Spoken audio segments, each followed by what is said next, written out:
Mbrëmjen e sonte pas mbledhjes së Komitetit Ekzekutiv të VMRO-DPMNE do të bëhen publike ndryshimet në qeveri.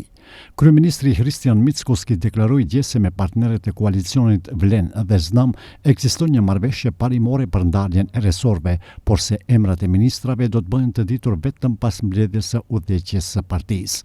Ai theksoi se deri më tani nuk është biseduar për emra konkret, por vetëm për ndarjen parimore të resorve, duke shtuar se opinioni do të informohet në detaje sonte rreth orës 20. Sipas informacioneve jo zyrtare, nga qeveria do të largohen Fatmir Limani, Ministria e Politikës Sociale, Demografisë dhe Rinisë, Azir Aliu, Ministria e Shëndetësisë, Ivan Stojilković, Ministria për Marrëdhënie ndërmjet bashkësive, Zoran Ljutkov, Ministria e Kulturës, Igor Pilkov, Ministria e Drejtësisë, Cvetan Tripunovski, Ministria e Bujqësisë. Sipas deklaratave të përfaqësuesve të partnerëve të koalicionit pas rikonstruimit, Vlen pritet të drejtojë 6 ministri, përfshirë Ministrinë e Mjedisit Qetësor, Ekonomisë, Drejtësisë, Eurointegrimeve, Kulturës dhe Marrëdhënieve ndërmjet bashkësive, ndërsa në një pjesë të këtyre resorve priten emrime të reja.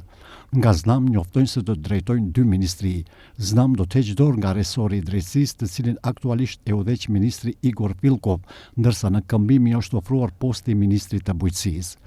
Edhe zëvendës kryeministri dhe ministri për marrëdhënie ndërmjet bashkësive Ivan Stojilković përmes një postimi në Facebook bëri të ditur se largohet nga ky dikaster, të cilin sipas tij e lë në gjendje të mirë.